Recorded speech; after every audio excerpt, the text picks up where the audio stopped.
welcome to our fourth session of October's and Beyond 2024 seminar series.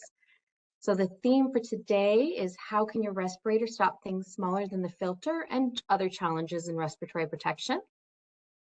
So before I begin, this session is being recorded and it's also being live streamed to YouTube. Near the end of the session, we'll put a link in the chat for you to provide feedback via a survey. You'll also have the chance to request a certificate verifying your attendance at this knowledge transfer session. For those who request certificates of attendance, they will be emailed out in early December, and we do not tie the names requesting a certificate with the feedback response. So before we begin, I'm going to turn this over to my colleague, Cait Wittke, to discuss Canada's National Day of the Child. Thank you, Krista. So we're recognizing that yesterday was Canada's National Child Day, also known by UNICEF as World Children's Day. November 20th was selected to mark the day in 1989 when children's human rights were recognized with the UN's Convention on the Rights of the Child. A child is defined as anyone under the age of 18. Broadly, this document recognizes that children have the right to protection, provisions, and participation.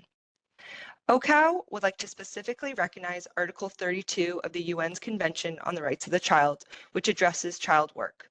Specifically, anyone under the age of 18 has the right to be protected from doing work that is dangerous or unhealthy. Work cannot interfere with children's workers' education, rest, and leisure time. In addition, this provision states that child workers must be paid fairly. In Ontario, child workers can be employed starting at age 14, though some jobs cannot be held until 15, 16, or 18, depending on the sector. Child workers have some provisions around the maximum hours that they can work during the school year, and as such, they may be paid less than adult workers. In addition, child workers can include unpaid workers fulfilling high school credits by doing co-ops and trade apprenticeships. It has long been known that young workers are more vulnerable to workplace injuries. To learn more about the Day of the Child and children's right for youth up to age 18, you can search for Canada National Child Day and you'll find the PHAC link. We'll also post that in the chat. The Ministry of Labour, Immigration, Training and Skills Development also has a webpage devoted to the safety and issues of young workers, which you can find by searching for Ontario Young Workers' Rights, which has information for young workers from age 14 to 25. That'll also be posted in the chat as well. Thank you. Thank you, Cait. So as I mentioned, today is our fourth webinar running until next week, November 28th. We always start our October and Beyond in October for occupational prevention and continue into November. Today's theme, as I mentioned, was how your respirator can stop things smaller than your filter, and we will address other aspects of respiratory protection. If you missed any of the earlier October and Beyond sessions, we will be posting videos on our website in early December, and they are already up on YouTube. So let's begin today's session. I'm going to start by introducing our speakers. Dr. Kevin Hedges, first, is a certified occupational hygienist and certified industrial hygienist. He holds an undergraduate BSc degree from the University of Wollongong with a major in chemistry. He also has a Master's of Applied Science and a Doctor of Philosophy from Western Sydney University. His professional experience has included working for a multinational mining and resources company, the pharmaceutical industry, as a government health and safety inspector, and within academia.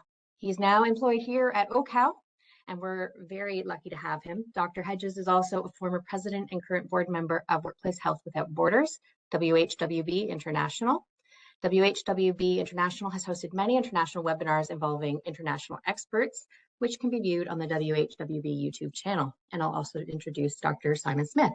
So we're also very lucky that we have Dr. Simon Smith here today as a respiratory expert. He has been a CSA group member since 2007, serving on various committees, including the Strategic Steering Committee on Public Safety, the Technical Committee on Personal Protection Equipment for Clandestine Drug Operations, and the Technical Committee on Protection of First Responders from CBRN events. He served in the role of vice chair on multiple technical committees. His knowledge in the area of respiratory protection and his contributions to the development of CSA PPE standards have been invaluable. His ongoing focus on resources needed by CSA group committees, including analyzing relevant research and technical publications, help these committees to justify and make evidence-informed decisions. Simon has delivered many presentations at conferences. He's a very in-demand speaker. And in 2022, he was awarded CSA's Award of Merit. So I'm going to turn this over, Kevin, to you first. Thanks, Krista, and I'll just share my slides now, and just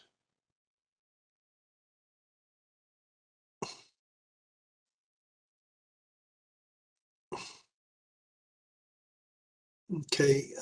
Can you all see that? If I just put on presentation mode there, how's that? Is that showing? That it looks great. Okay, so yeah, welcome everybody, and thanks for joining into this October and Beyond webinar. It's really focusing on respiratory protection, but I want us to kind of look at it through the lens of controlled banding in the selection of respiratory protection against infectious bio-aerosols. I want to start off just by introducing and providing a recap on controlled banding for those of you who are new to that terminology. Where controlled banding came from, the evolution examples where controlled banding can be used, and also applying controlled banding to the selection of respiratory protection, including bio-aerosols. And then we're very lucky to have Dr. Simon Smith, who's going to talk about the respiratory protection standard, CSA Z94.4. Firstly, I just want to, I know there was a memoriam provided, I think in the last webinar, for Thomas Tenkate. Thomas was a friend of mine as well as a colleague, and we'd quite often, we'd have a phone chat once a week. So he was actually the director of School of Public Health, and, he passed suddenly. And he did such amazing work. And I'm going to be talking about the chemical and hazard assessment prioritization and the CHAP risk tool that he was the mastermind behind work with Daniel Drolet. So I just want us to all think about Thomas during my presentation. So I just want to refer you to a text by Dr. Dave Zork. So Dave Zork did his PhD on controlled banding, and it's a very good resource there. He's provided webinars at both OHCOW and also Workplace Health Without Borders. So what is controlled banding? It's a simplified strategy for assessing occupational exposure and providing commensurate controls and solutions to reduce workplace risks. Controlled banding can be used as a primary or a tiered risk assessment and risk management approach, which can be utilized by both occupational safety, health, and hygiene professionals and non-experts alike to identify solutions for reducing work-related exposures. So the overall goal of controlled banding is really to help workplaces by providing an easy to understand and easy to apply approach to controlling hazards. The controlled banding method is generally meant to be used by small and medium-sized workplaces, but larger workplaces can use it as well. But really that have limited expertise in workplace health and safety, industrial hygiene or chemical control. And it's typically used to determine control measures when occupational exposure limits are not known. I just want to say that the webinar on the 14th of November delivered by Alex Mercer, who's the president of the CRBOH, also provided a webinar on controlled banding.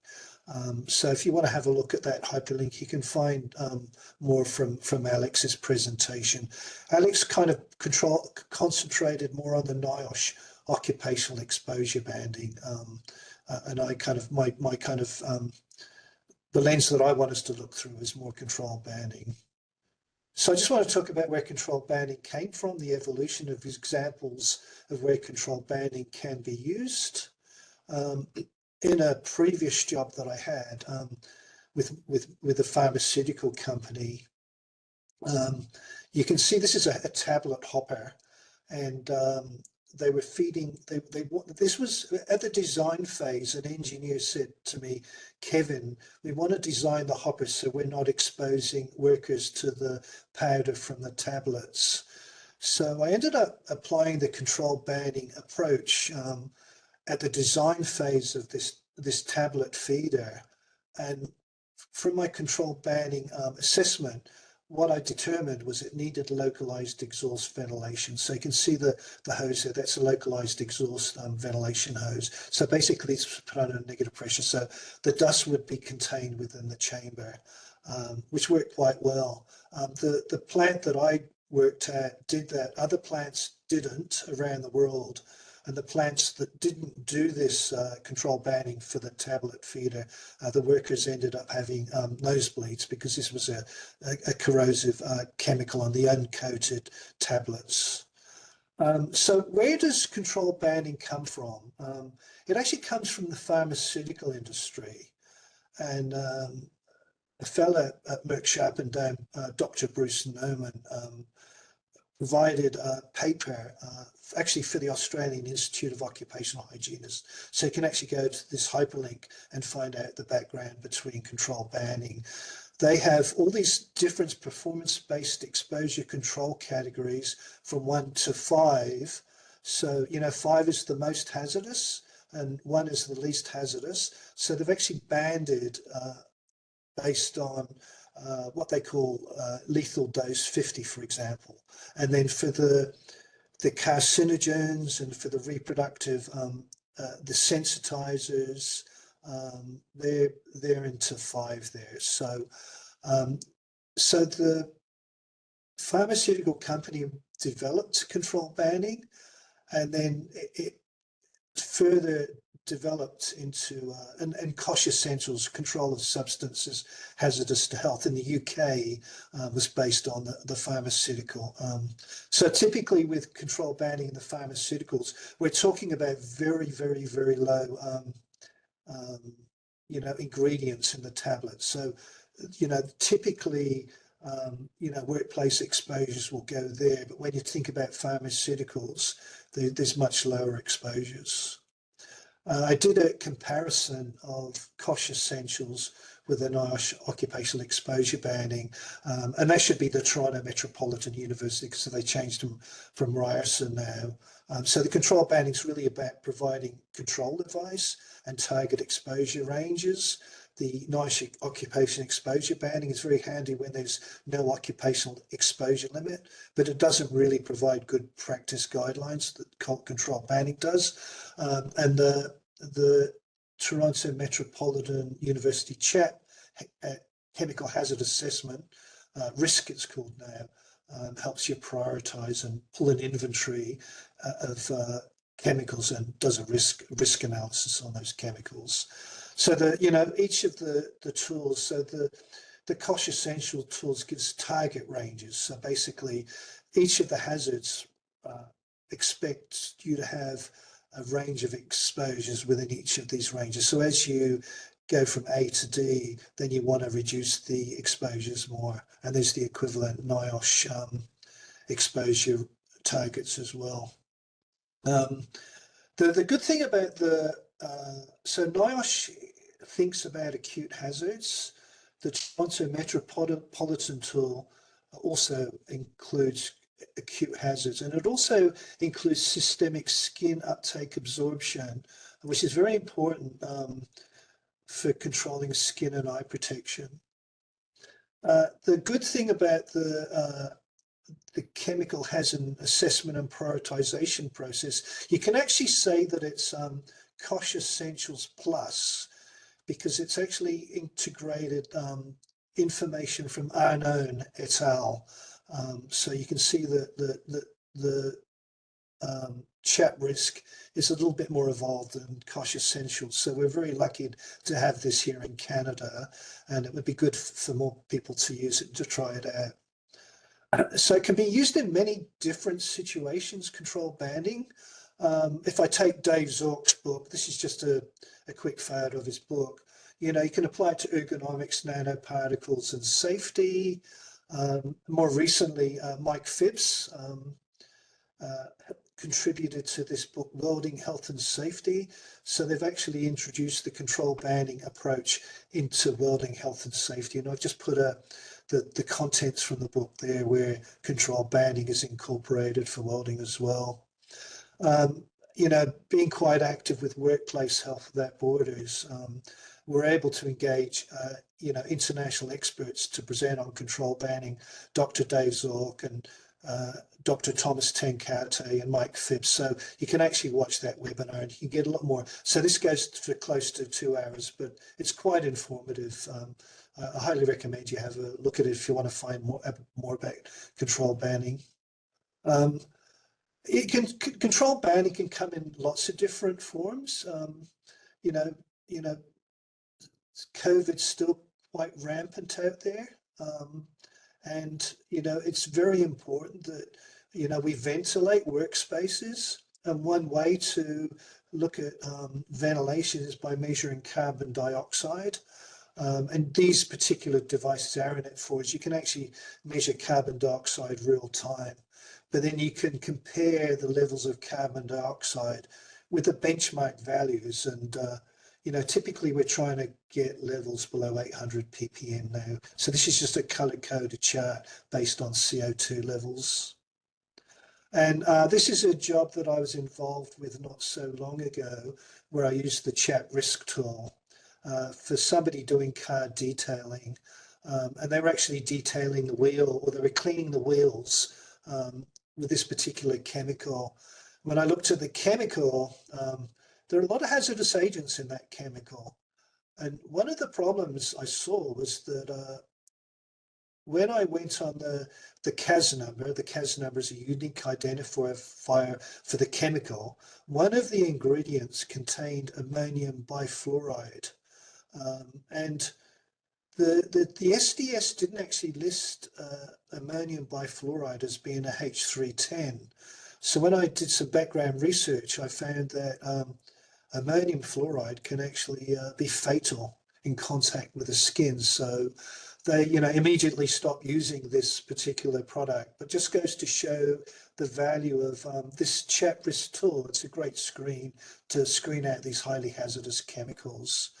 But now just to put a lens on respiratory protection and applying control banding, the selection of respiratory protection against bio-aerosols, applying control banding to the selection of respiratory protection, including bio-aerosols, and also talking about selection use of Care of Respirators, an update. But if I just want to take a little detour, control banding is very useful because many chemicals don't have occupational exposure limits. So this is where control banding is good for those that don't have OELs. And even though the Canadian standard applies control banding for bio-aerosols, you can really apply it to any respiratory protection using the hazard band, the control banding approach. If these are acceptable concentration ranges, then this is what we want to get down to. So even though there may be no exposure limits, if we can put the chemical into a band and the chemical be measured, when there's no occupational exposure limit, then the exposure measurement can be compared with the acceptable concentration range to determine an appropriate respirator assigned protection factor. So it can be applied to the standard as a whole, as well as the bio-aerosols part of the standard. And yeah, it just gives me great pleasure to hand you all over to Dr. Simon Smith. You know, Dr. Smith he's just been so committed to working with this Canadian standard, which is so important moving forward. And also, I think he took about 1 year to lead the development of CSA 94.4.1, which Simon's going to talk about as well. So I'll now hand you over to Simon. Thank you.